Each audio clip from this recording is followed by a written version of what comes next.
Hello, everyone. It's a really great pleasure to welcome you to this first symposium of the IPN Retreat, our first IPN Retreat in a while. The theme of this symposium is bridging the gap between cells and circuits. And today we're highlighting some of the work of members of the IPN community who view cellular and subcellular processes through the lens of circuit function and behavior. Before I introduce the speakers, however, I want to take a minute to thank Ed for putting together this amazing retreat in person at a very difficult time with lots of turnover, and it's super exciting to have this in-person thing. And I think Ed and the team at the IPN office, we just owe them a big vote of thanks. So thank you, Ed, and everyone else. So what we're talking about today is of course, going to be a small subset of the research in the McGill community that, bridges the gap, so to speak, between cells and circuits. But there's still a diversity of talks, very, very different research topics. These include, for example, neuromodulator action on astrocytes in the context of escape behaviors in xenopus.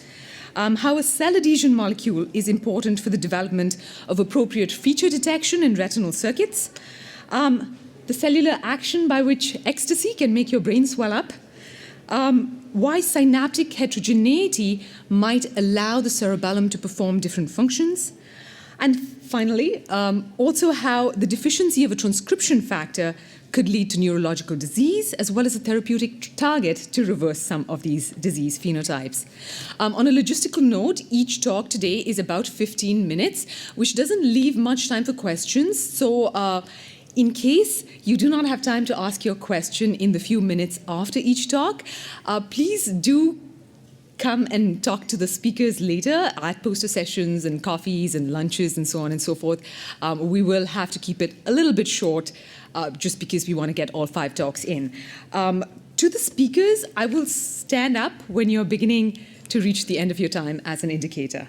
So with that, I'd like to welcome Nicholas Benfey from the Ruth Hazer Lab to begin our series of talks on bridging the gap between cellular and circuit function, not just in mice, also in xenopus, for example. Welcome, Rick. Thank you.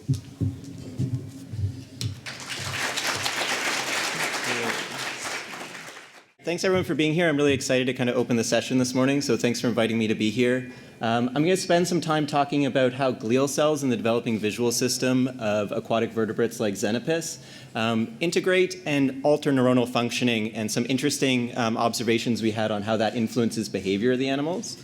And so in the Ruth Hazer Lab, we use both Xenopus laevis, so you can see the tadpole here. Oh, maybe my pointer is not showing up. Sorry. Let's see, pointer options, laser pointer. Okay, so above here we can see a Xenopus tadpole, and what we like to affectionately call its like a little cousin, the Danio zebrafish. And what you can see are these are 2 optically transparent model organisms where we can do in vivo imaging quite easily. We like to study how neural circuits develop at the first stages of development of these animals. But really what we're interested in is on how communication between these developing neurons alters the wiring of these circuits in interesting ways. So the role activity plays in the wiring of the early visual system. And so to kind of introduce you to the early visual system of Xenopus laevis, we study the retinotectal circuit, and the optic tectum is a brain region that's kind of analogous to the superior colliculus in a mammal. So this is a circuit that is forming sensory maps of the environment to help orient an animal's behavior in space. And as will become important for my talk, plays an important role in prey capture and predator avoidance. And so on the left here, we have a partial image of a Xenopus tadpole's head. You can see its left eye here, and in green, retinal ganglion cell axons that are projecting to the optic tectum, communicating visual information to the brain. If we look at a stained image here, you can see two hemispheres of the optic tectum. This white area is a synaptic neuropil area where the retina is innervating the optic tectum. I'm colorblind, so if I say the wrong color for something, forgive me. So I think this is a yellow cell synapsing with an orange cell here to communicate visual information to the brain. But what I really want to focus here is if we kind of show you an overlay of the different cell types in the optic tectum, we see presynaptic retinal ganglion cell axons coming in. We see postsynaptic tectal neurons, which are receiving that visual input. We have resident microglia, which are the brain's immune cells, which play an important role in circuit function development. But in blue here, we have what's labeled as a radial glial cell, or what we like to call radial astrocytes. And this is the dominant glial cell in the developing visual system of Xenopus, and the focus of my PhD research in Ed's lab. So really, we want to understand how these cells are functionally integrating into the circuit. And so today, I'm going to be focusing entirely on how these blue cells, these radial glial cells, shape the communication occurring between these retinotectal neurons. And so if I jump to the next slide. So this is a lot of information condensed very quickly, but I'm going to kind of walk you through this. So here's just a little schematic of the cellular organization of the tectum that I just showed you. So we have retinal input coming in. We have postsynaptic tectal cells receiving that input. In blue, we have one of these radial astrocytes. And as you can see in the cartoon, they have all these fine little filopodia that they reach out and contact synapses with. And so for my PhD research, we wanted a way to basically be able to detect and monitor the information flowing between the neurons, but also between the glia, and how the communication between the two influences one another. And a long story short here is that basically we have a system set up where we can take living tadpoles, we can stick them under a 2-photon microscope, we can express the calcium indicator GCAMP6 in these animals, so we can monitor neuronal and glial activity or their calcium signal associated with their activity. We can do these small little incisions above the optic tectum of the animal to allow for acute pharmacological modulation of the circuit. And then we can set up visual stimulation screens next to the animal. So this gives us a system where, like on the right here, we can monitor the calcium signal of neurons and glial cells in this system while we're visually stimulating with, in this case, a video of moving dots, like you can see down here, which may not play. It's not going to play for me, but we have these small little drifting dots, and you can see a response to those. And then we have what's called a looming stimulus, where you have a small little circle that rapidly expands to mimic a predator approach response. And you can visually appreciate how we can see different neuronal responses to these different types of stimuli. And so, like Aparna mentioned, I'm here to talk about how neuromodulators are influencing this system, and this might seem like a bit of a jump to a different topic, but I'm going to jump over and then I'm going to bring you back and try and make sense of all this. And so the neuromodulator I'm going to focus on today is norepinephrine, which is one of these classical neuromodulator systems that projects throughout the vertebrate brain, including brain regions such as the tectum or superior colliculus, so we know it's modulating this circuit that we're studying. And it has a variety of important roles depending on what scale you're looking at norepinephrine. Classically, it has important roles to play with attention, learning, memory, but also states of arousal, vigilance. When you're stressed, there's more norepinephrine release, things like this. And very importantly, over the last decade or so, we've been seeing a lot of really exciting research showing that this plays an important role in activating glial cells throughout the vertebrate brain. And we kind of understand a little bit about how this is working. So there's a nice schematic here showing an astrocyte in the middle, an excitatory synapse and an inhibitory synapse, and how these astrocytes basically integrate neuromodulatory signals like norepinephrine release, have these increases in their calcium levels, and then this causes the release of a number of things that modulate the excitability of synapses. The details right now are not as important. We could go into those later if you'd like. But what's important here is that these astrocytes respond to norepinephrine with calcium increases, and this has important effects on the excitability of surrounding neurons. And there's been a few interesting findings related to this. One showing that in the visual cortex of mice, that for astrocytes to actually respond to a visual stimulus, they need to be primed with norepinephrine first. If that norepinephrine signal isn't there, the astrocytes don't really pay attention. So at least in mammals, there's some role for norepinephrine to prime astrocytes to pay attention to different types of stimulus. And more related to the system we're working in Xenopus, in the hindbrain of zebrafish, norepinephrine has also been found to signal through a similar type of radial astrocyte to mediate interesting state changes in these fish. So there's a role for norepinephrine that's being established in activating astrocytes, and we kind of wanted to explore this in our system a little bit to understand whether or not it can activate glia in the tectum of Xenopus and what role that might have on visual processing in the circuit. And so to jump back to these calcium imaging videos, what I'm showing you here on the left basically aligns with this cartoon on the right, where this brighter area is actually a synaptic neuropil, where we can see the stalks of these radial glial cells lighting up as these units over here. And this is just as an animal sitting under the microscope in darkness. We're not visually stimulating, we're not doing anything, we're just seeing spontaneous glial activity. And then because we have an ability to pharmacologically modulate the tectum in these animals while we're imaging, we can apply something like norepinephrine to the brain. And what we see is that basically every one of these radial astrocytes in the optic tectum elevates its calcium signal very rapidly. And so norepinephrine is this great tool for activating glial cells in the tectum. And we can do this during visual stimulation to understand what role this has on changing the way that the developing brain detects information in the visual world. And so if I zoom in here, this is just a single optical section that's a bit more representative of that cartoon I was showing you. You can see a synaptic neuropil region here, a bunch of postsynaptic tectal neuron cell bodies which are receiving visual information. And then because of the anatomy of these glial cells, you can actually see their end feet lighting up along the surface of the brain in response to application of norepinephrine.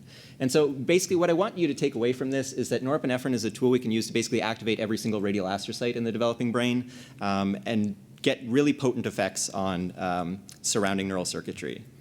And so if we do this while we're visually stimulating an animal, we can basically just visually stimulate an animal while it's sitting there at rest, and then we can apply norepinephrine to the brain, and we can watch how its response to the stimulus changes. And so on the left here in gray, we're monitoring the calcium signal of some of the active radial astrocytes in our imaging field and a bunch of tectal neurons. And all of these repeating spikes you see are basically visual stimuli presenting to the animal every 20 seconds. And you can see some population of neurons likes to respond to this visual stimulus. Some population of neurons cares less and looks a bit more noisy.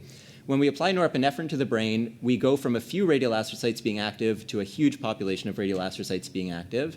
And at the same time, we actually see a large reduction in the number of neurons that are processing visual information.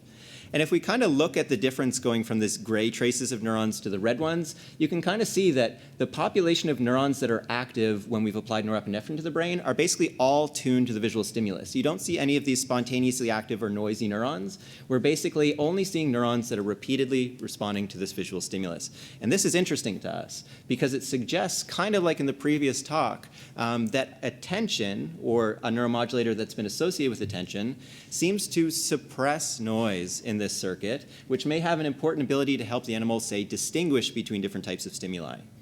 And so that's really what I wanted to investigate was, can we activate glia using norepinephrine and see a change in sensory discrimination? So if we present something like small moving dots, which I wish I could play these videos for you, they just slowly drift randomly across the screen. To a tadpole, this is not threatening. If they see this, they're not going to run away. This is an innocuous stimulus. And then on the bottom, you can imagine this little tiny dot rapidly expanding, and it kind of creates a bit of a startle. And so we have two different stimuli, one that's very non-threatening and one that is very aversive to the animal. We can alternate the presentation of these two stimuli to the animals, and we can look at the population of neurons and how they encode both these two different stimuli. And that's basically what I'm showing you here on the left, is basically we're alternating either small moving dots, looming stimulus, and back and forth. And we kind of get a gradient through the population of visually responsive neurons, where on one end of the gradient, we have neurons that are very selective for responding to the small dots and kind of ignore the looming stimulus. And then on the other end of the gradient, we have neurons that kind of ignore the small dots and like the looming stimulus, and then a kind of a gradient in between. And so this lets us ask, in this resting state, we see these two different stimuli being encoded by two different populations and kind of a gradient between. If we apply norepinephrine to the brain and activate glial cells, how does this change this processing of these two stimuli? And so that's what I did. But to quantify this, what we basically did was calculate a loom preference index. So for every neuron in the system, we basically take its average response to each of the two stimuli, take a ratio of the two. Any neuron that has a ratio below 1 has a preference for these dots. Any neuron with a ratio above 1 has a preference for the loom. And as you can see, we get some strongly dot-selective neurons and strongly loom-selective neurons. And then as an easy measure to kind of understand how this state is changing, we can just basically count how many neurons do we find in each of these different loom preference indexes in the resting state and in the norepinephrine state where glia have been activated. And just to show you again, so we go from a baseline resting state, we activate a bunch of glia with norepinephrine, we see a reduction in neurons, and then we can look at how the population of visually responsive neurons is changing. And if we do this, like I said, by just basically counting, so for each of these bins, how many neurons do we find in gray in baseline and then in the norepinephrine state? What was kind of surprising to us was rather than norepinephrine just broadly suppressing the activity of all the neurons in the circuit, we seem to be preferentially reducing the activity of neurons that respond somewhat equally to multiple stimuli, while more or less preserving the activity of strongly loom-selective neurons. And so when we apply norepinephrine and activate these glial cells, we seem to be shifting the state into one where it seems to be more loom-selective than dot-selective, which might have some important implications for behavior. But one thing that has kind of been unsaid throughout my whole talk is norepinephrine is not a specific drug. It has lots of actions through a bunch of different receptors on a bunch of different cell types. So just because we see norepinephrine elevating activity in radial astrocytes and these interesting changes in the circuit, we can't necessarily say it's driven by the glial cells. So what we wanted to do was come up with a way to selectively activate radial astrocytes in this system and compare and contrast how the neuromodulators activate the glia and change the circuit, and then how direct activation changes the circuit. And to do this, we took advantage of a unique property of fish and frogs, which is that spicy molecule that you find in hot peppers that's very aversive to us, they can't sense this molecule. And so if you take the channel in a mammal that's responsive to this molecule capsaicin, and you stick it in a fish or a frog cell, it will be selectively activated by that drug while the rest of the animal cells ignore it. And so we can use this as a way of selectively activating whichever cell type we express a mammalian TRPV1 in, activate it with capsaicin. And so that's what I've done here is on the left, we're basically seeing one of these GCAMP expressing tadpoles where I've transfected radial astrocytes here in magenta with a mammalian TRPV1. Their endogenous TRPV1 is not capsaicin sensitive. I can apply capsaicin, basically cause calcium elevations in only the cells that I've transfected here, and then look at how this changes circuit processing. And so again, this is just showing visual responses in the brain to a repeating stimulus. And then we can activate glial cells with capsaicin. We see their calcium signal elevating along the edge of the brain, which is a nice proxy for us. And I think what you can visually appreciate is going from the resting state to the one where we selectively activated glia, we've reduced the sensitivity of the responses to the majority of these tectal neurons which were responding to the visual stimulus. And so we've got some sort of potentially inhibitory action of activating these cells. And just to finish off here, we wanted to take this into a behavioral paradigm because we have some calcium imaging data that suggests the brain becomes more loom sensitive. When we selectively activate the glial cells, it seems to show us something similar to what we saw with norepinephrine. And then we actually have this nice behavioral assay, which unfortunately might not play here. No, it won't. OK. Where we can basically have animals free swimming in a little dish, and we have a projector set up beside it where we can present stimuli like a looming stimulus. And what happens when you present a looming stimulus is these little tadpoles basically just do this large escape very quickly. So it's a very easy to observe behavior. They just do this escape. And we can basically repeatedly stimulate across different frequencies and ask what percentage of the time do the animals escape from the stimulus.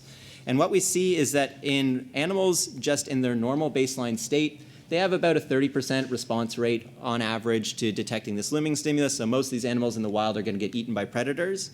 But when we can selectively activate glial cells, we actually see almost a doubling of the response rate of these animals to the looming stimulus, which is very much in line with what we saw from the calcium imaging data, suggesting that we're putting the circuit into a more loom selective state. And so I'm going to end off here where basically, oh, it is going to, no, it's playing for me, but not for you. Unfortunately. OK, so I'm going to, oh, there we go. So that's a characteristic escape behavior. So basically what we have here is a system where it looks like neuromodulators are probably acting through glia to potentially change the way that the visual system is processing information, to potentially prioritize one type of stimulus detection over another, implicating glia as an important regulator of this discrimination, which has an important behavioral effect as well. So I'll end there and take any questions. Thank you.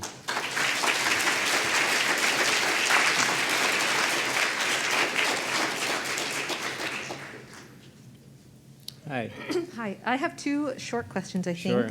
think. Great talk. Just want to check my notes. So I'm wondering, what do you think these radioglia are doing at the synapse specifically? Like, are they affecting reuptake of different things? So that's question number one. And question number two is, how long-lasting are these circuit changes? Like, if you take away the capsaicin, can you like induce long-term plasticity with radioglia activation? So these are both great questions. And so the first one is, we know that they have a role with glutamate reuptake. So they're uptaking glutamate at these synapses, and that plays an important role. They're also playing important roles with neuronal proliferation, all these sorts of things. And structurally, they need to physically contact synapses for their maturation to occur properly. So there's a complex thing there. But what I didn't show you here is this state change seems to be induced by post-activation of glial cells. We see a subset of inhibitory neurons activating that I think they're probably the ones mediating this overall suppression of noise that we're seeing. And sorry, I forgot the second half of the question, but I'll take it. How long lasting, right. So the effects of norepinephrine that we see, these bursts last maybe 5 to 10 minutes where the system is more in flux. With this chemogenetic approach, there's actually some new people in the lab looking at this, and we see the effect lasting over potentially hours. And we're looking actively at the role it might have in plasticity and these sorts of things as well. Thank you. Yeah. Oh, gorgeous. So some of your looming cells could be directionally selective and not specifically looming, because looming has edges moving in different directions, and then you'll have some cells that are perhaps specifically looming. But and one of the things we saw in our attention experiment was that the effects seemed to be specifically on motion direction selective cells in V1 in the monkey experiment we showed. So I wonder if I wasn't quite clear on whether the norepinephrine is acting on the non-looming cells or the non-directionally selective cells, or is it just on the directionally selective cells? Because that could be a really important clue as to what the mechanism is. Right, this is great. And so this is something we're actively investigating. It looks like, so at least in the tectum, I don't see any what I would consider just loom selective cells. Like, these cells seem to be integrating a lot of different things like you're suggesting. And the effects seem to be primarily on cells that are integrating multiple different types of stimuli, which is curious to me. So this is still an active area where we're exploring, and I don't have some concrete answers to really tell you at this point, but I'm very curious to see how this is happening. Thank you. Thank you.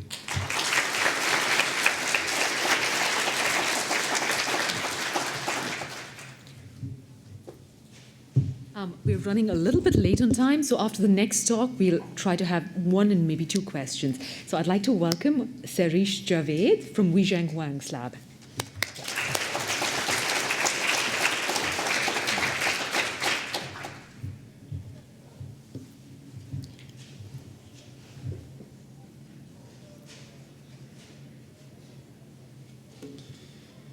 Okay.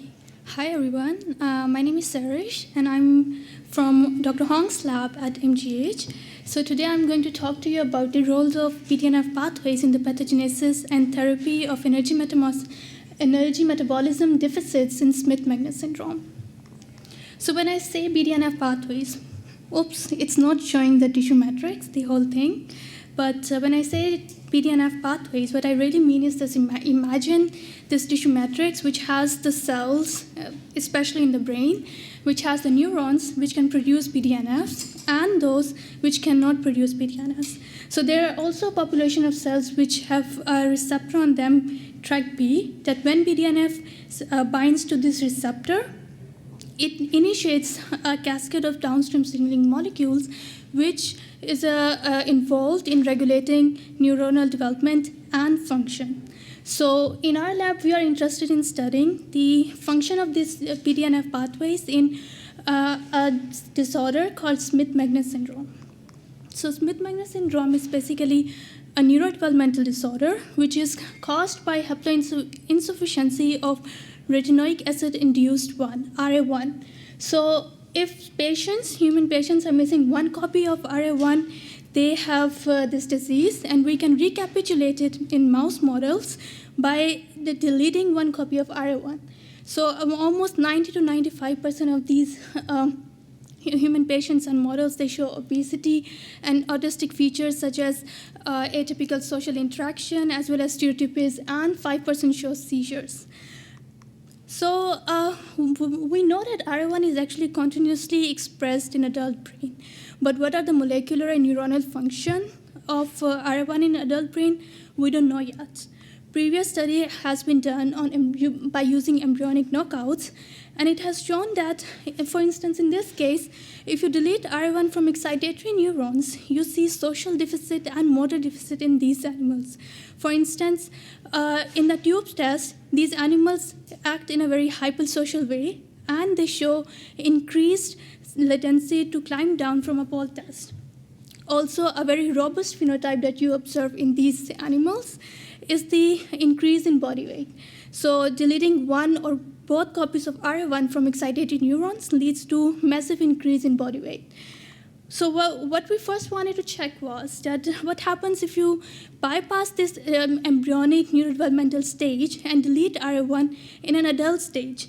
For instance, we generated this mouse line by using tamoxifen-inducible Cree, and we deleted RA1 at 3 weeks by injecting 5 doses of tamoxifen and subjected these animals to behavioral assays. We didn't observe any difference in tube test or pole test, but we did observe a massive increase in body weight in these animals. So it means that RA1 is actually required throughout life to regulate energy metabolism. So from here on, we got interested to study role of RA1 in regulating body weight. So one of the brain region which is heavily studied to regulate energy metabolism is hypothalamus. So what we did is we took out the chunk of this hypothalamus, which is located at the ventral side of the brain, and we performed transcriptomic profiling. So what you are seeing here is an RNA sequencing data for 30 weeks old animals in which RA1 RA1 has been deleted either embryonically or at an adult stage. These purple dots shows the dysregulated genes in embryonic stage, in tamoxifen injected stage, whereas the blue dot shows the dysregulated genes in an embryonic stage. 3 genes stood out to be common in both cases, and they are downregulated in both cases. And among them, I got interested to study BDNF, brain-derived neurotrophic factor, which is highly expressed in the brain. There were actually several good reasons to choose BDNF. One of them, that both SMS patients and mice, they show very similar sort of hyperphagic obesity that you also observe in BDNF haploinsufficient patients as well as their mice models. So we thought that what we'll be finding here is more translatable to human patients when we are searching for finding therapies for it. Now, within hypothalamus, there is a complex hypothalamic circuitry and which interact with each other to regulate energy metabolism. For instance, arcuate nucleus is considered the central hub of energy metabolism. It shares reciprocal connections with another nucleus called paraventricular hypothalamus, which have a population of cells that can express BDNF. So first question like we ask is, what happens if you delete RA1 specifically from these subset of cells? What is the role of these cells? For this, we generated mouse models in which RA1 is conditionally knocked down from BDNF producing cells. Over here, what you see is the PVH slice, brain slice containing BDNF neurons, as well as RA1 neurons in this region. On a closer look, you can see that in our knockout model, there are significant deletion of RA1. In fact, while the number of BDNF neurons is same in both groups, the knockout groups have a significantly reduced number of BDNF positive cells expressing RA1. And when we observe the body weight, so this deletion of RA1 results in increase in body weight in these animals, which means that RA1 is playing a crucial role in these cells. We next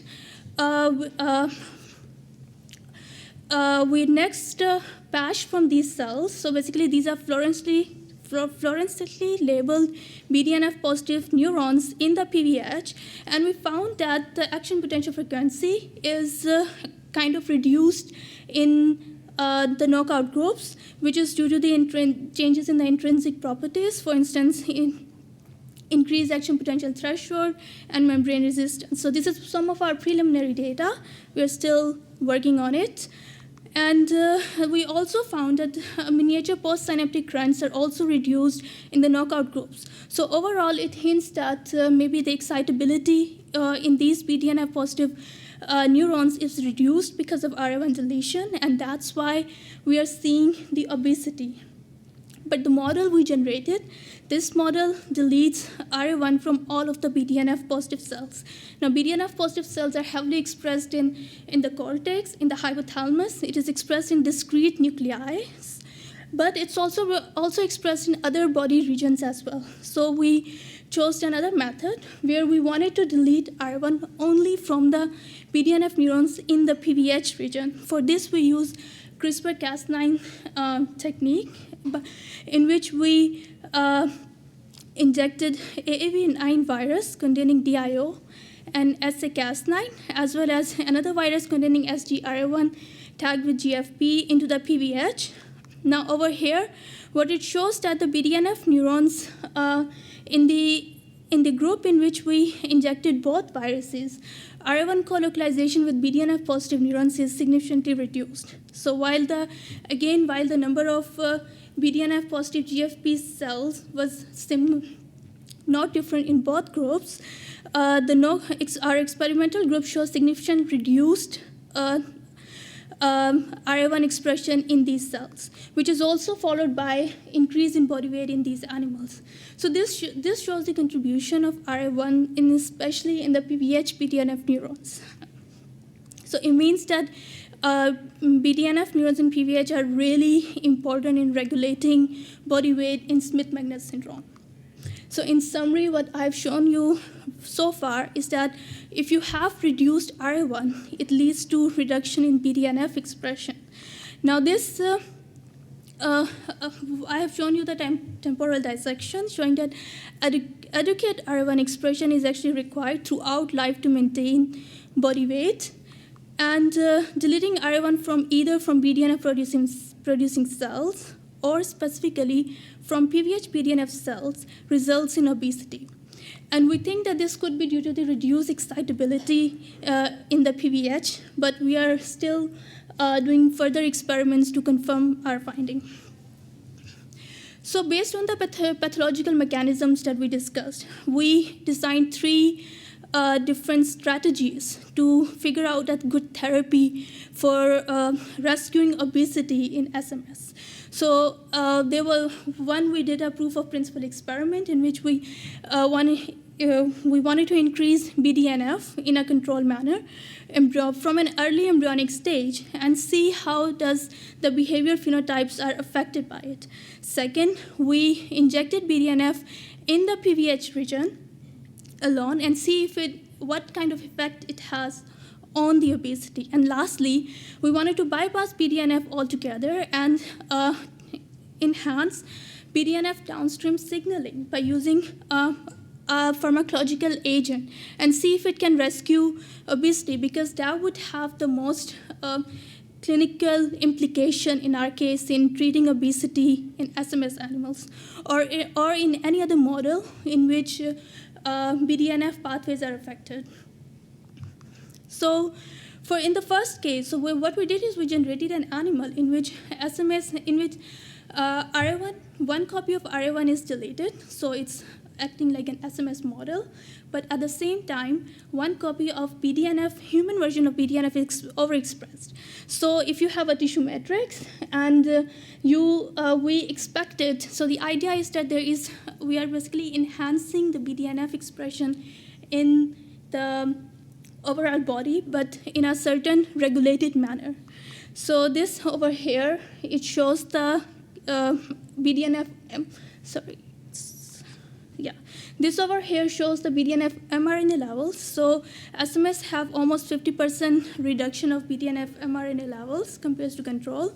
And our BDNF rescue group, which is expressing one copy of extra BDNF, they shows twofold increase in BDNF expression. And what we observe is that this red line over here shows the SMS animals, which are significantly obese from week 9 onward. But what we observed as a BDNF rescue group, their body weight was somewhat very similar to what you should be seeing in a control group. So this was very interesting for us. It means that RA1, it's a transcription factor. It's dysregulating a lot of genes in the body. But we are providing just one protein back into the body, and somehow it's regulating the body weight. So it shows a very promising result regarding the kind of therapies we should be aiming for in SMS. The next thing we wanted to see, rather than overexpressing one copy of BDNF in entire body, which is practically not possible in case of humans, we wanted to see if we overexpress BDNF only in the paraventricular hypothalamus in the brain. And can we observe similar kind of a rescue or not? So what we did is we injected a virus containing a mouse version of BDNF into the PVH. Over here, what it shows is the virus expression and the overexpressed BDNF expression, which is in the PVH. And we observed somewhat similar results, that only overexpressing BDNF in the PVH is sufficient to rescue this massive increase in body weight that you observe in the SMS mice, which was quite remarkable in our case. So I would talk about the last strategy that we used was to target BDNF downstream pathways. So what we did is we used a partial agonist of BDNF called LM22A4. So this agonist is known to activate downstream pathways, but it doesn't act completely like a full BDNF as it is. It's very exclusively activates some downstream pathways. And we wanted to see if we can observe a rescue of body weight or not.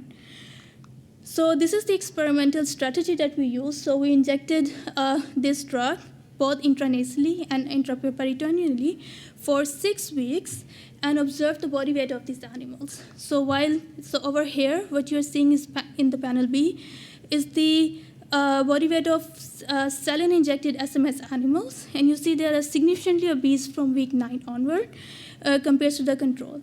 But we did observe that the drug-injected SMS animals, they show relatively significantly less body weight compared to the SMS animals. However, if you see the panel C, what you see is that at week 14, you see that there are significantly difference in the body weight compared to the control animals. So we think that by giving this drug, we are able to delay the onset of obesity rather than completely rescuing it, the way we were seeing it with the BDNF genetic therapy. So in a summary, what I've shown you today is that if we genetically enhance BDNF in the body or in a specific hypothalamic nuclei, we can rescue obesity. And by enhancing the BDNF downstream signaling, we can delay the onset of obesity. We are further working on which downstream pathways are involved in the BDNF signaling, and it's going on. Lastly, I would like to thank my entire lab, which is sitting right over here for me. Thank you. And especially my supervisor, Dr. Wei Sheng Han, and my funding sources. Thank you.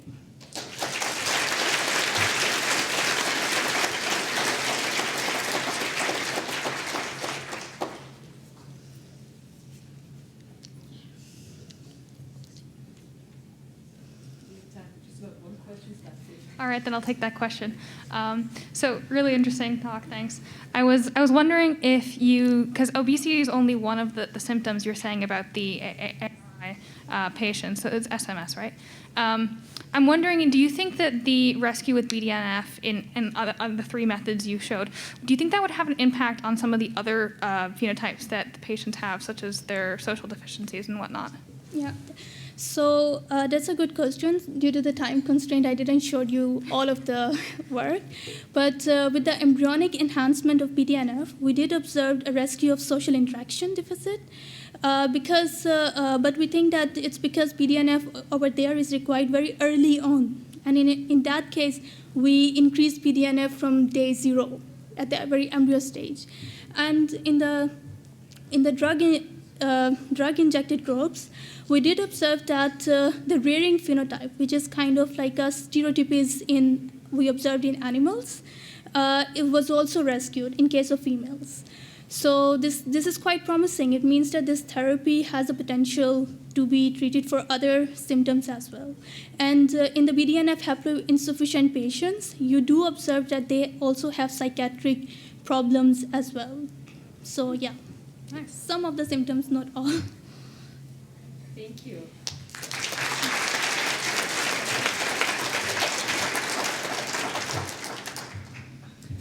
Thanks, Harish. I'd like to welcome Pierre-Luc Rochon from Arjun Krishnaswamy's lab.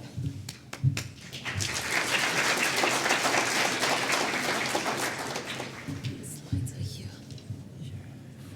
So just minimize. There you go. Okay. We have it here. Does this work? Perfect.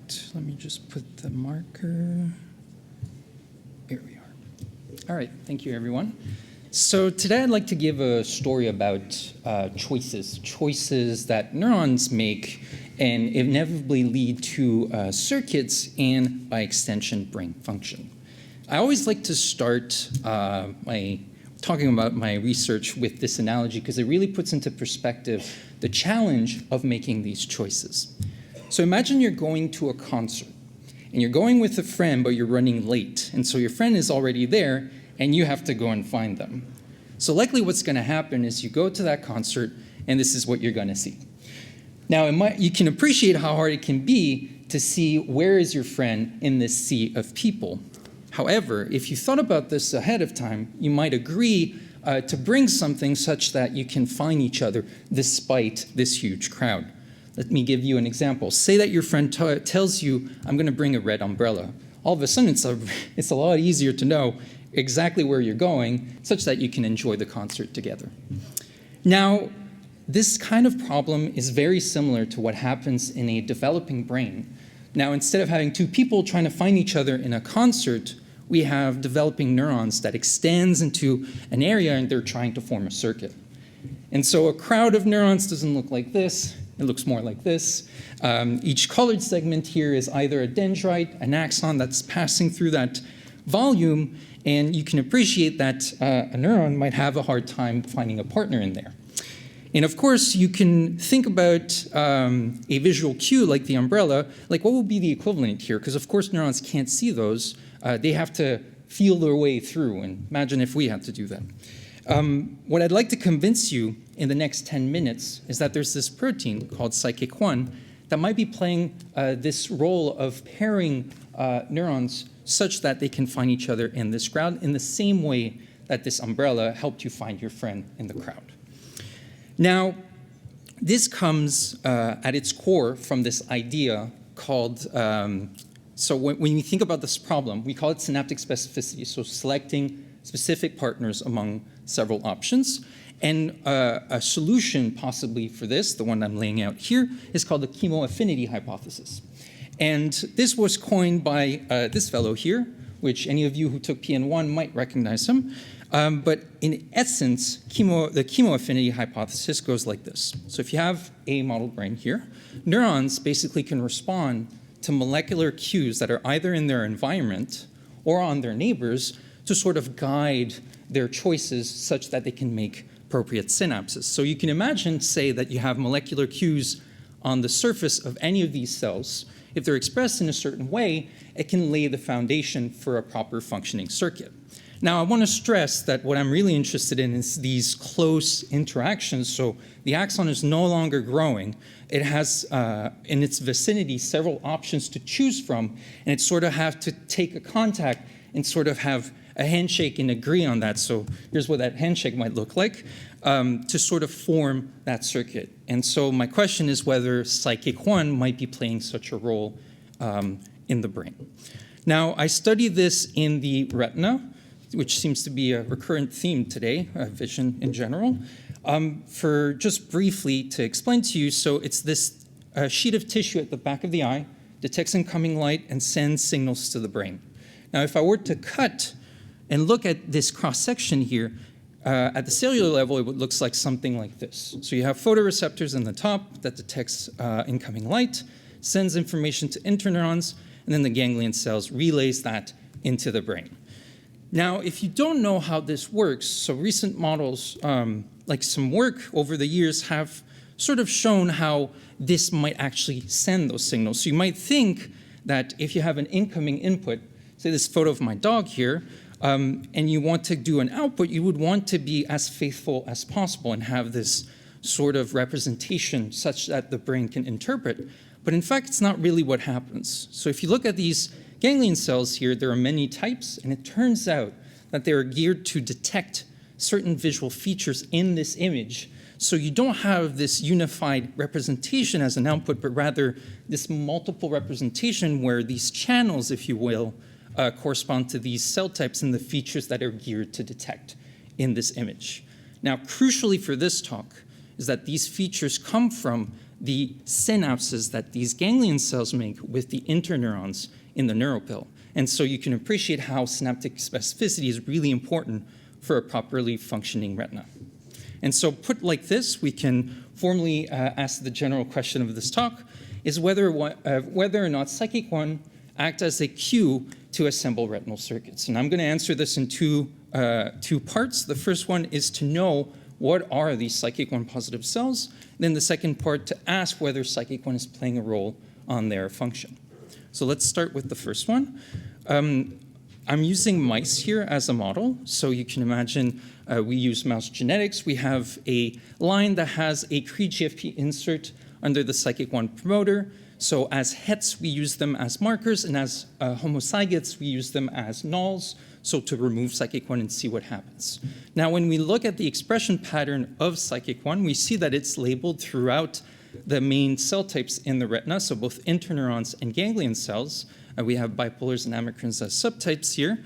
But what I focused on is the ganglion cells. Since they're the output of the eye, they're a good query for the circuit itself that's in the retina. Now, without going into too much detail, how am I going to find these cell types that are expressing psychic 1? Well, in the past decade or so, there has been this increasing library, if you will, of the morphological diversity that you see among ganglion cells, the function, and importantly, the RNA profile expression of these cells. So what I did is I looked at RNA sequencing data and see which clusters, if you will, are expressed in psychic 1, and I find 4, which I highlight today. Now, you can take these clusters and look for other markers such that you can identify them then in the retina itself so that you can characterize your cell types. And this is what I'm going to show you in the next slide.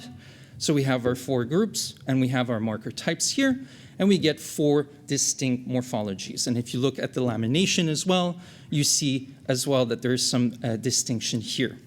Now, it's good to know these morphologies and markers, but of course we're asking whether psychic 1 is mediating any function such that they can have a proper function in a mature circuit. So we need to know what do these cells, what is the function of these cells? And so my approach is to use calcium imaging. So we inject GCamp in the eye, and we take that retina and we subject it to a barrage of stimuli. So I'm going to show one as an example here. So what we call a moving bar. So it's a bright bar in a black background. We move in several directions. And then we record the responses. And then using the markers that I've highlighted in the previous slide, we then categorize those responses so, and use a correspondence. So we have our 2-photon image here, and we have landmarks to match it to our stained image, and then we can associate ROIs to specific markers. And so next slide, we see these 4 cell types here, and we can now look at their function. So if we start on the left here, we have a cell that likes when, so using moving bar, when the bar enters its field, is what we call an on-responsive cell. It doesn't seem to care about direction. Now, these 2 cells in the middle seem to also like when the bar enters the field, but they seem to care a lot about direction, so both the ventral and the dorsal directions themselves. So that's what we call direction selective. And then finally, we have our final cell that seem to like both when the cell enters and leaves its field, so what we call an on and an off response, but it seems to be geared to detect certain orientations. Now, knowing these, we can then assign names to these. Some of these cells are known, so the first 3 here, the alpha 2 direction selective cell, and then we have this last one that was not characterized before.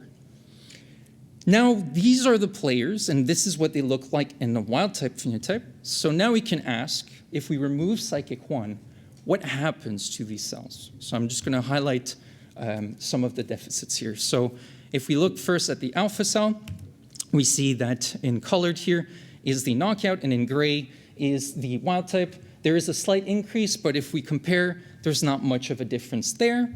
Same goes for the direction selective cells, so they don't seem to care about psychic 1. But if we look at the last group, so the S1 RGC that we call, we see that there is a decrease, maybe modest, but still a decrease that is occurring because of in the loss of psychic 1. So we decided to look a bit more about this because we figured there might be something happening here. So what we try to do is to really hammer out what is the change possibly on the inputs onto this cell type that might lead to this deficit. And our approach is to use not GCamp imaging, but electrophysiology. We labeled our cells using retrograde labeling. So we go into retinorecipient regions, inject, it goes back, and we try and label as much as possible these ganglion cells. Then you patch those cells. Here's an example of what that might look like. And then remember, this cell is orientation selective, so I'm just going to highlight one specific stimulus to query how that orientation might change, so namely a bright or dark bar that's in various orientations. Now, we can do this trick in electrophysiology, you might know this, where if you hold the cell at several voltages for the inverse potential for certain ions, then you can use that as a proxy to know what is happening on the excitation side, so what are sodium currents happening, or what we call inward currents. This so happens to be driven by one type of interneuron, what we call bipolar cells, but we can also ask, what about the outward currents, which is also a proxy for what amacrine cells typically do in the retina. Now, in the next slide, I'm just going to show you what this profile, the inward and outward currents, look like in a wild-type S1-RGC. So here on the left, we see both on the top and at the bottom, so bright and dark bar. For the inward currents, we see that there's a preference for orientation. So it seems like on the excitation side, we still have this polarization. And if we look at the outward currents, interestingly, we see that there's this peak that's sort of 90 degrees away from the preferred direction for the inward currents. And this will be clear in the population size here. So if you wanted to design a cell that could detect orientation, that would be a great way to do it. So we have peak excitation, that's on top here, and then we have peak inhibition, that's sort of 90 degrees away. So how does the psychic 1 knockout look like compared to this?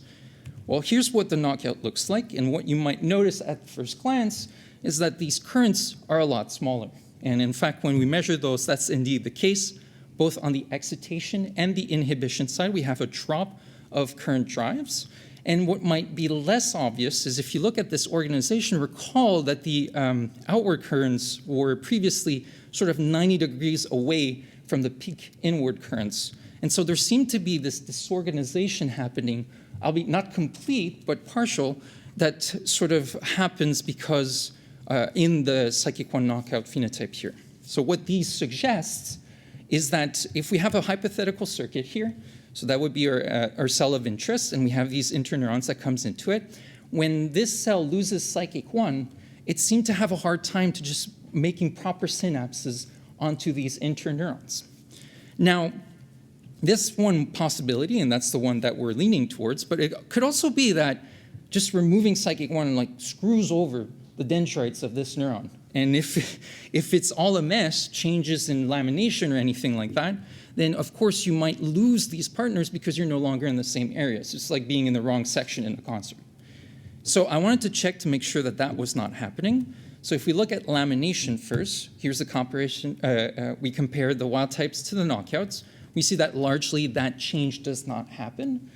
Curiously, though, when we look at the dendritic harbor of these cells, we see that in the knockout there's a reduction. And if we do some basic measurements, so branch number, length, and area, we see that there's a downward trend, some more than others, in the knockout phenotype, and that's the same for the Schall analysis profile here as well. And so that might be consistent with this idea that maybe psychic is sort of stabilizing nascent synapses when it's making its synapse and it's allowing this neuron to properly develop and fully mature into a functional circuit. And so to summarize, psychic 1 seems to be label 4 ganglion cell types. We have the alpha 2-direction selective cell and this orientation selective cell. And this orientation selective cell in particular seemed to care about psychic 1 and uses it to have proper inputs into the cell and also help to have its dendrite properly mature in a normal fashion.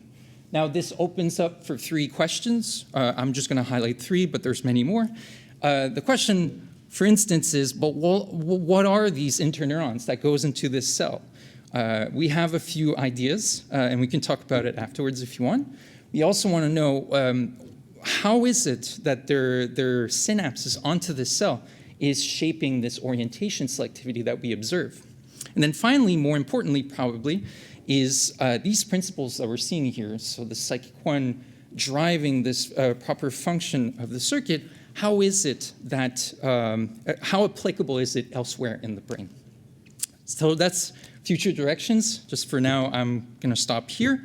And I would just like to thank you, funding agencies, and also members of my lab, and of course you for being here. And I'll take any questions that you may have.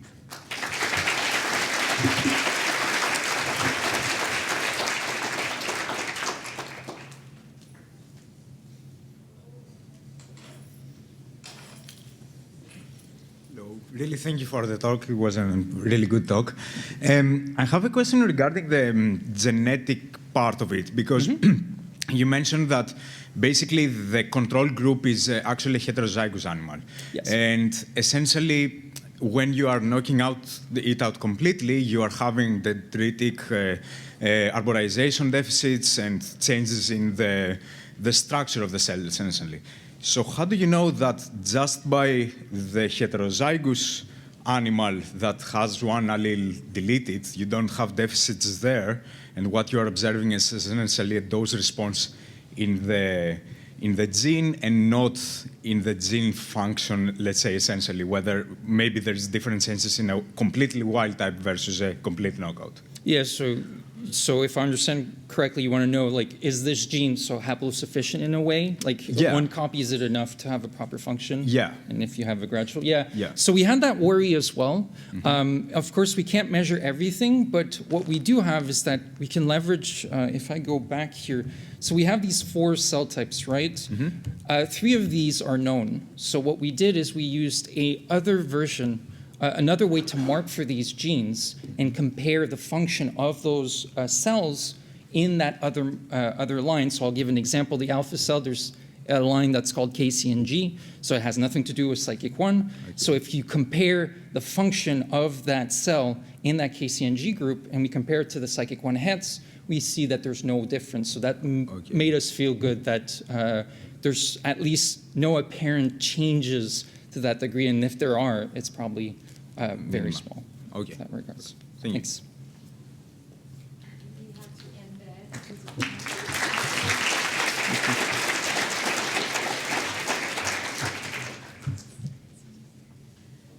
So next up, we have Ria Thomas from my lab. Welcome.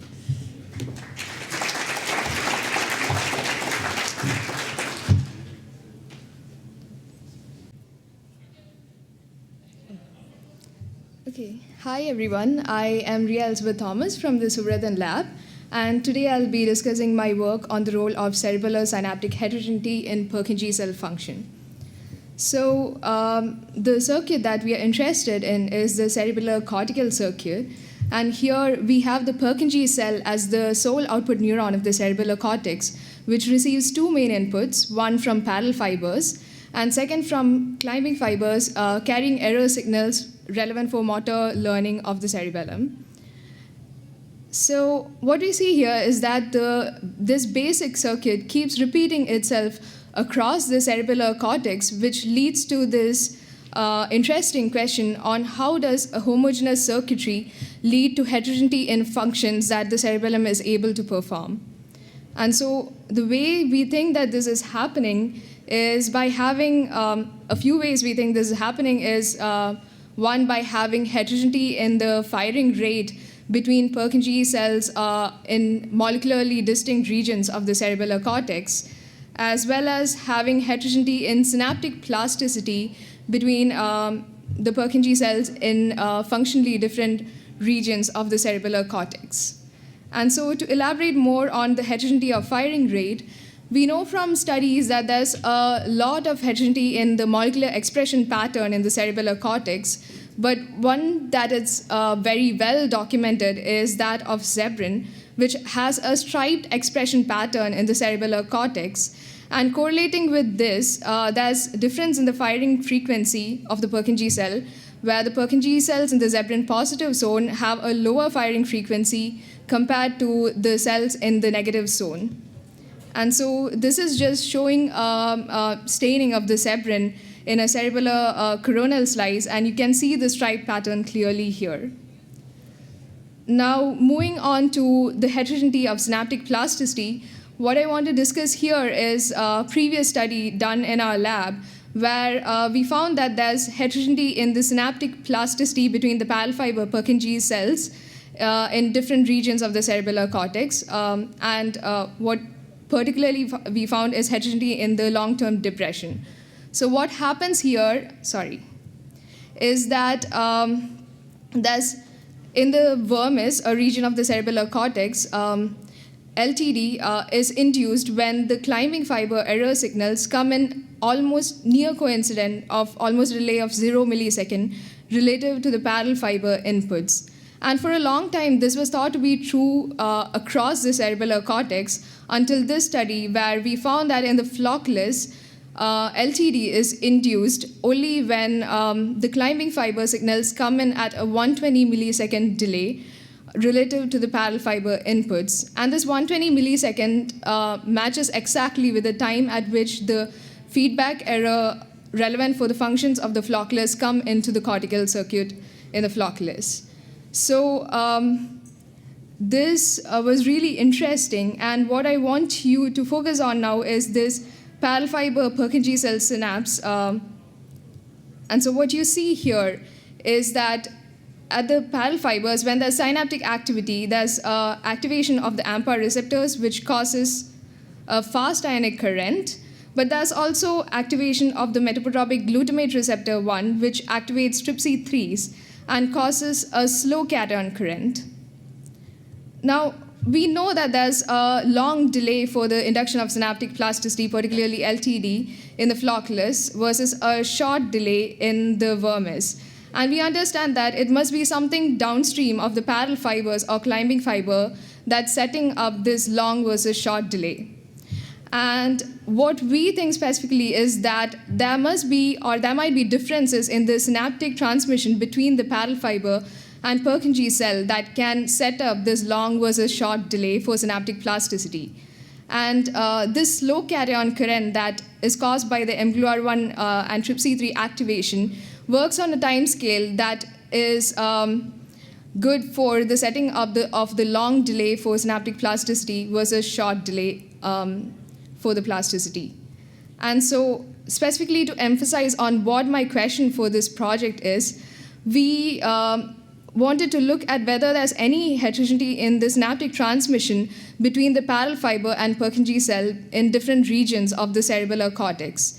And this is also interesting because each Purkinje cell receives thousands of inputs from parallel fibers, which is important for the processing of the Purkinje cell. However, there's no study that actually looks at whether there's heterogeneity in the synaptic transmission itself at these connections. And so what we hypothesized is that slow carrion currents are actually heterogeneous in different regions of the cerebellar cortex. Specifically, our aim was to look at the slow carrion current and compare it between the vermis and flocculus, two regions where we know that synaptic plasticity also is heterogeneous. And further, if we find that the slow carrion current is different, we wanted to know what its consequence on the Purkinje cell output would be. And so for this, to look at the slow carrion current, what I do is I stimulate the parallel fibers with a stimulation electrode multiple times and elicit a slow carrion current.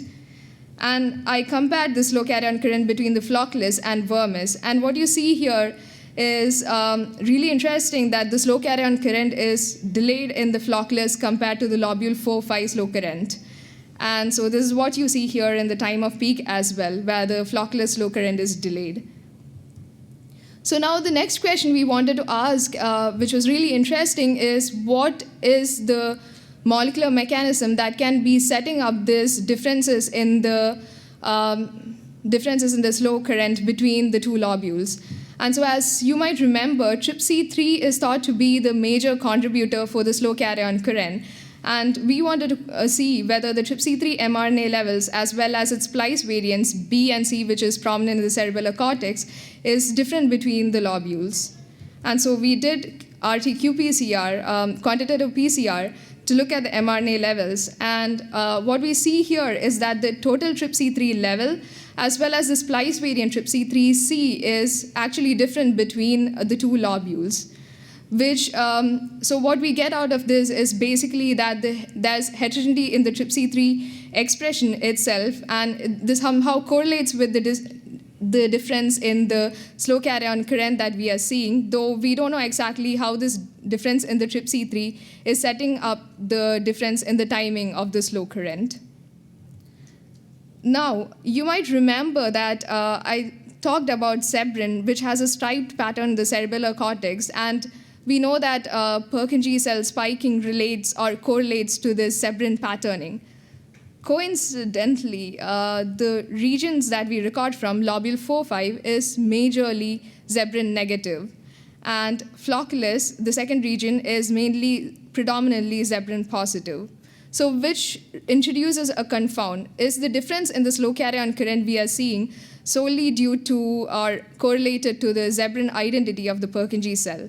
And so to address this, what we did is we wanted to choose a region, a third region that would be Sebrin positive, but ideally still in the cerebellar vermis in the cerebellar vermis. And so the region we chose is the lobule 10 of the cerebellar vermis, where the Purkinje cells are predominantly Sebrin positive, and we looked at the slow currents here.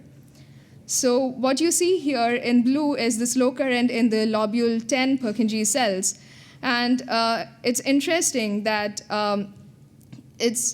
there's a difference in the peak of the slow current between the lobule 4-5 and the lobule 10. But there's also differences in the timing of the peak between the 4-5 and the lobule 10, as well as, though this is not significant, there's a slight difference between the flocculus and lobule 10 slow current timing as well, time of peak as well. So further, you see here that the way the currents decay is also different. So the decay slope for the lobule 10 is actually different between the lobule 4-5 as well as the flocculus. And the decay time is different between the lobule 4-5 and lobule 10. So the gist of what you get out of this is basically that the slow current is actually heterogeneous between the different lobules of the cerebellar cortex. And so now to get a grasp on what specifically is the identity of, or the Sebrin identity of the Purkinje cell we record from, what we do is we difill the cell with Alexa 488, and we stain for Sebrin, and we look at whether the cell is Sebrin positive or negative. And in this way, we see that in the lobule 4-5, Though it's predominantly zebrin negative, there's also zebrin positive cells. And what you see here is that the timing of the peak of the slow carrion current is actually not correlated to the zebrin identity of the Purkinje cell. So now that we understand, or we know that the slow carrion current is actually different or heterogeneous between the different lobules, we wanted to see what is the consequence of this difference on the Purkinje cell output. So before we did this, we knew from previous literature that there is differences in the firing pattern of the Purkinje cell in response to current injection between the different lobules, though this has not been looked at in comparison to the flockless and vermis lobules in mouse cerebellar slices. So what we did here is we wanted to look at that, and so we gave steps of current injections that you see here and looked at the Purkinje cell firing pattern. And in lobule 4-5, we see that there's both tonic firing cells where it responds or spikes throughout the current step, as well as initial firing cells where it only fires initially and then keeps silent. And in the flockless, there's only one type, which is the tonic firing cell that we detected. We don't have the lobule 10 recordings yet, but we plan to extend to that soon. So what's interesting here is also that the lobule 4-5 tonic firing cells can reach higher number of spikes for the same current injection compared to the flockless tonic firing cell. So now that we know that there's a difference between the lobules in their firing pattern itself, we wanted to know whether there's an additional layer of heterogeneity which is introduced by the differences in the slow carrion current itself. So the question is, can the slow carrion current drive the Purkinje cell spiking? And what we see here is we did the same as before. We stimulated the parallel fibers and to induce a slow carrion current at the parallel fiber Purkinje cell synapse. And we keep the cell at a depolarizing state so that it has a propensity to spike. And we see the response spiking of the Purkinje cell in response to the slow carrion current. And we further to look at the shape of the current or shape of the depolarization, we keep it at a slightly hyperpolarized state and detect or look at the slow EPSP shape here. And what you see here is in lobule 4-5, the slow EPSP sets in early and correlated or coinciding with the timing of the slow EPSP is the parallel Purkinje cell spiking, as opposed to in the flockless and lobule 10, where the slow EPSP sets in at a later time, and the spiking is still correlated or it's coinciding with the depolarization here in the lobule 10 and flockless. So actually, the slow carrion current is able to drive the timing of the Purkinje cells, and that's what we found here. So to conclude, what we found is that there's heterogeneity in the slow carrion current between the different cerebellar lobules. We see that there's difference in the TRPC3 expression level itself, which correlates to the differences in the slow carrion current. We see that the differences in the slow carrion current is not correlated to the zebrin identity of the Purkinje cell. And finally, to look at the consequence, we find that the slow carrion current heterogeneity can actually drive heterogeneity in the timing of the Purkinje cell spiking.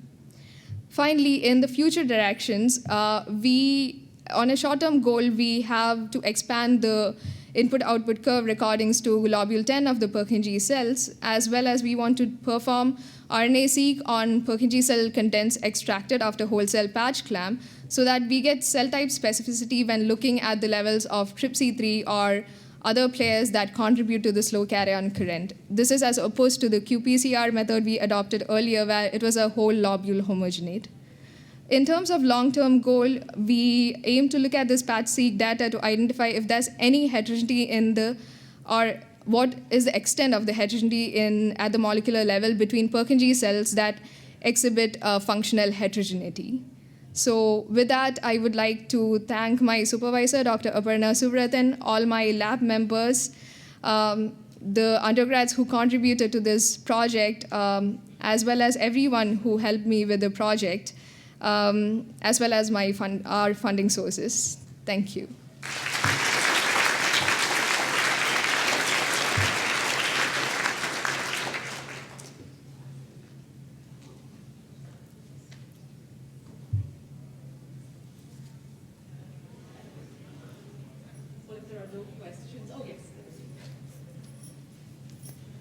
Hi, Ria. Great talk. I was thinking, so you were describing the difference in like the flocculus and lobule 4-5 about Yes. like TRPC3 and TRPC3C and TRPC3B. Yes. I'm wondering if you'll be looking at like some of the features of the channels that might tell you more about the timing or the kinetics of like how these channels are acting differently. Yeah, we did have that thought, and it's definitely in the aim, like we could knock out one of the splice variants and see what its effect would be on the slow cationic current.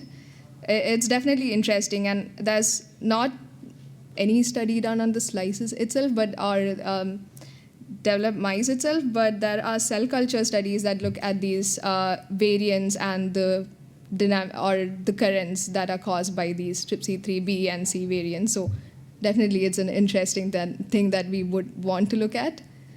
Yeah. Thank you.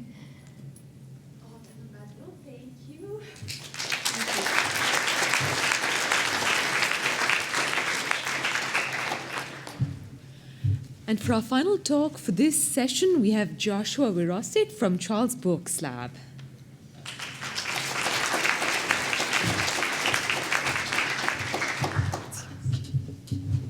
Thank you. So I'm going to talk about MDMA and its impact on vasopressin neurons and fluid balance.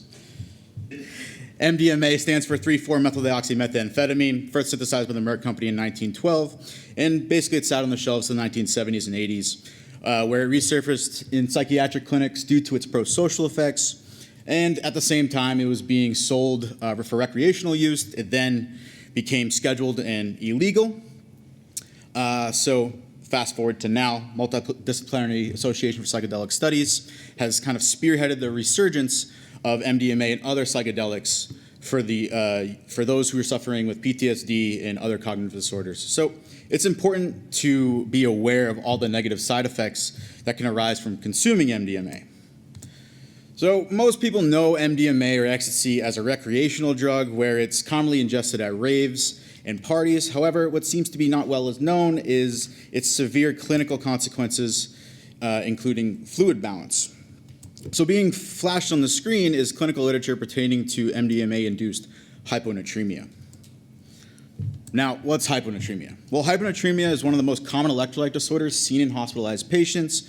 It's a disorder of water balance, and it's defined as serum sodium levels below 135 millimoles per liter. The symptoms that arise are dizziness, nausea, and confusion. And as things progress, your brain starts swelling, and it can ultimately lead to death. So how does one develop hyponatremia? Well, simply, you just need to drink a bunch of water, or you can have your posterior pituitary secrete vasopressin, and that causes water retention by the kidney. So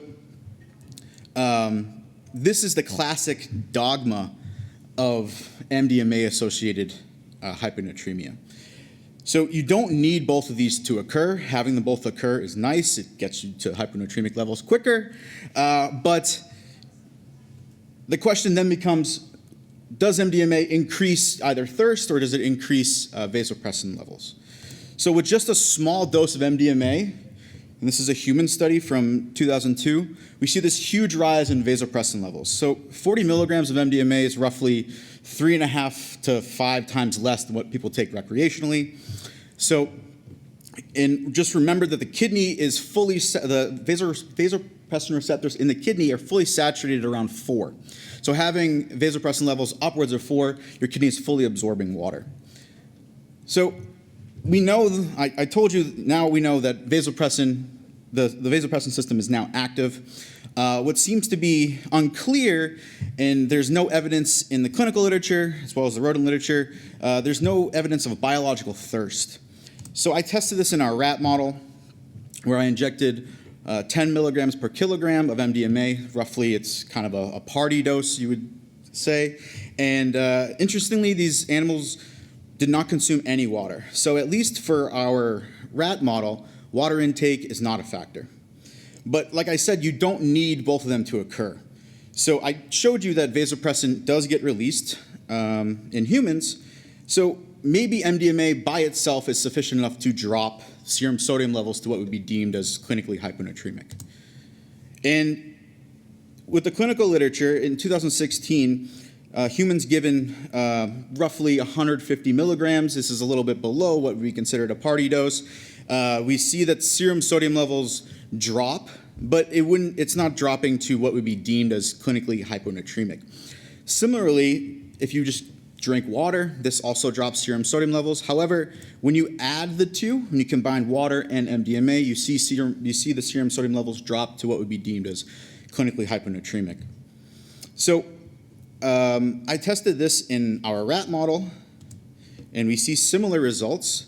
So MDMA, there's no change from MDMA in controls, and we see here, a water load is able to drop the serum sodium levels. However, when you combine the two, you have the serum sodium levels that would be deemed as clinically hyponatremic. Therefore, a water load combined with MDMA is necessary for MDMA-induced hyponatremia in rats as well as in humans. So my project seeks to examine the mechanisms by which MDMA causes vasopressin release and how hyponatremia is actually induced.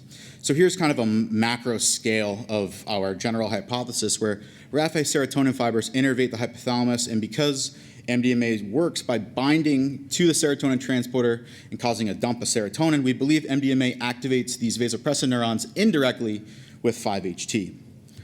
So the evidence that there are indeed serotonin fibers within the supraoptic nucleus is a paper from 1983 by Sawchenko, where these fibers run dorsally within the supraoptic nucleus, kind of in this OT-rich zone, and this kind of would give some explanation to the prosocial effects of the drug. In the more ventral region of the supraoptic nucleus, and seen in green, are the vasopressin cells. And you can see there's some vasopressin cells scattered throughout the dorsal region as well, and these would presumably be activated by these serotonin innervations. So this leads to, there's a possibility that serotonin can activate these neurons because the fibers are indeed there. So how would this occur?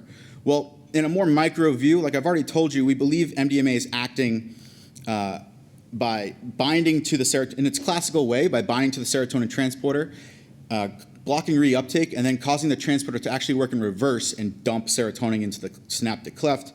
That serotonin then binds to a 5-HT receptor on these vasopressin neurons, and that's what causes the enhancement of action potential firing. So to show that these neurons are indeed activated in vivo, I administered MDMA, and we scanned for FOS activation within the supraoptic nucleus.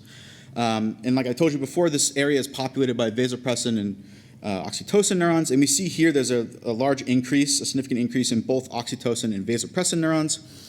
So this kind of gives some validity to our cartoon, but it's still unclear whether it's MDMA causing peripheral actions, or if it's MDMA working in its classical sense, binding to the transporter, causing it to dump serotonin, and then serotonin activating these neurons. The reason I say this is because MDMA is a methamphetamine derivative. And with methamphetamine derivatives and with methamphetamine itself, it's known to cause increases in locomotion, increases in temperature. So this is well known. This has been shown before with MDMA, actually. I've recapitulated these. I redid the studies myself using metabolic cages. And we see here that at 60 minutes, there's a huge increase in locomotion, and that's coupled by an increase in temperature. There's an issue with this finding, however, because the cells that I'm interested in within supraoptic nucleus are very thermosensitive. So with just a degree change, and this is work from the lab, with just a degree change, these cells respond. So here, in this graph here, these cells would be quite active. So then the question begs, is the activation of vasopressin neurons caused by this classic 5-HT indirect activation, or is it actually the hypothermia that's activating these neurons? And can these effects of MDMA be tested in the absence of locomotion? So to address the latter, we anesthetized rats with urethane and monitored temperature. And interestingly, in the absence of locomotion, rats still displayed a large increase in temperature, and therefore MDMA-induced hypothermia is not only because of increased locomotion. There's some other factor, and this remains to be explored. But the question still begs, can MDMA, is it still also working in this fashion where it's indirectly activating vasopressin neurons via 5-HT? So the question is, can MDMA excite vasopressin neurons in the absence of a temperature increase? So to control for temperature and to see if this classic mechanism is the way MDMA is working in the classic way, we use slice electrophysiology where we can control the temperature. So I performed a whole cell patch clamp where I identified vasopressin neurons from a double transgenic rat where GFP is vasopressin, RFP is oxytocin. And like I told you before, because we believe MDMA acts via serotonin, serotonin itself should be sufficient enough to activate these neurons. And indeed, it does. So I bath applied 5 minutes of serotonin, and we see this huge increase in action potential firing and a change in voltage. Now, this bar represents the kinetics of my bath, the rather slow kinetics of my bath. So this is a 5-minute application, and the transient color change represents kind of the washout period. Below the frequency histogram is a color-coded, these color-coded bars that represent the change in firing rate. It represents the firing rate itself. So 0 is 0 hertz, yellow is around 4 hertz, sorry, blue is 0 hertz, yellow is around 4 hertz, and as you get closer to red, it gets up to 15 hertz. So for the next slide, for this whole slide, all of these are going to be in nice little color bars. So now due to the kinetics of my bath, these experiments require long recordings. So an issue with long recordings is that long whole cell current clamp recordings is dialysis of the internal solution. So these time controls are super important, and each of these recordings are roughly 35 minutes. And we see here in the ACSF time control that some of the cells are active, some of the cells are not active. However, when we bath apply serotonin, we see this large increase in action potential frequency, and that is represented by this graph here. And this can be actually blocked by a 5-HT antagonist. Similarly, MDMA itself, a 10-minute application of MDMA causes enhancement of action potential firing, and that too can be blocked by the same serotonin antagonist. So this data shows that MDMA is still working or can work in its classical way by indirectly, by activating the serotonin, well, binding to the serotonin transporter, causing it to work in reverse, and then dumping serotonin, and serotonin's activating these neurons. So MDMA is working indirectly via the release of serotonin. And this is in a temperature-controlled setting, so temperature is not a factor here. So what we believe is happening in the clinical population for recreational users is that there's this preconceived notion to stay hydrated while you're using MDMA. And this idea is in turn causing detrimental effects due to MDMA's impact on vasopressin neurons.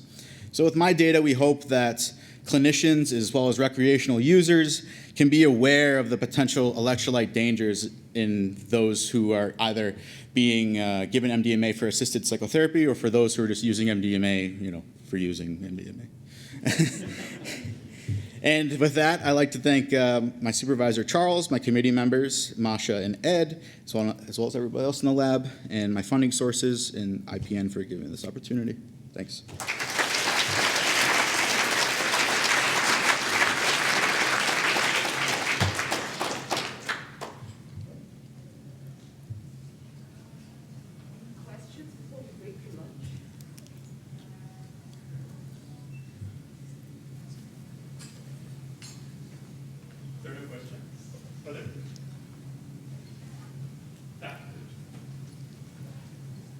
Hi, can you hear me? Yep. Awesome, really interesting talk. I had a question about how you were administering the water load to the animals and if that kind of mimics something close to clinically what you would see with people's typical water consumption in terms of amount and how quickly they consume it and if that makes a difference. Yeah, so here we kind of mirrored this human study from 2016. We gave, these animals are anesthetized with that urethane, like I showed you in this image here. So these animals are anesthetized. In the same experiment, we did the water load and we did this MDMA combined with water load. This is a gavage water load, and it's 1% body weight. So 300-gram rat gets 3 mils of water, and we tried a bunch of other doses of water, and it's very hard for them to keep the water down with these gavages, even when they're anesthetized. And in this study here, they used 2% water load, and they saw serum sodium levels drop, and that's about 1.5 liters of water within a half-hour period. So when we give the MDMA, we wait until the body temperature increases, then we apply the water load, so it's about a half-hour delay. We give the water load, and then we take serum sodium levels an hour and a half later. So we kind of go with this, the locomotion timeline to grab the serum sodium there. 1% water load is, for humans, maybe 1 liter or so. Is that something people usually drink in a club setting? I'm not sure. Fair enough. All right, cool, thanks. I just have one quick question. So in terms of dose equivalency, I know there's a lot of contexts where drugs are given at different doses in a mouse and a human, and I know this is a controversial area for MDMA research as well, and there's a review published on this. Having worked with MDMA, like for instance, the dose of 10 milligrams per kilogram is about 5 times a clinical dose a human would take if you had a direct comparison, and about 3 times a dose that someone might take recreationally. And so there's this discontinuity there. Right. Can you just comment on dose equivalency from your experience working with them? Right, so especially with mice, so there's a big dichotomy between mice and rats. And this is one of the reasons why I'm not using mice in my project and it's only using rats, is because mice, their kidneys are so good at processing and retaining water, and they're so good at excreting salts and retaining and keeping everything in homeostatic kind of this nice baseline. Giving them 60 milligrams per kilogram of MDMA, yeah, you see increase in locomotion, but none of the hyponatremia, there's no thirst, there's no hyponatremia in mice. Rats kind of have a better physiology in the sense that it's more applicable to humans. So with the same kind of serum sodium levels, 10 milligrams per kilogram, a normal party dose would probably be around 5 milligrams per kilogram with a rat. But you have to, with the FOSS data, this is with 5 milligrams per kilogram. We chose 10 because there's a more robust phenotype in the locomotion and in the temperature. Obviously, translational, it's not super 100%, but it's pretty close, especially for the kidney physiology.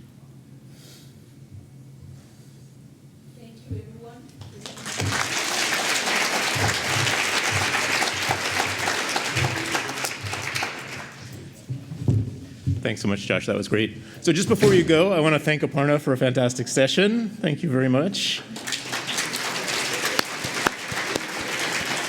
And I just want to let people know there are box lunches outside. They're separated by some are gluten-free, some are veg. So make sure you look at the box before you take it. Please take a half an hour or so to have lunch. Go somewhere, enjoy. But then come back. There's posters available now. So until 2 o'clock, enjoy the posters. We'll have the same posters up this evening for you to look at. And come back here at 2 o'clock for the award session. Thanks a lot.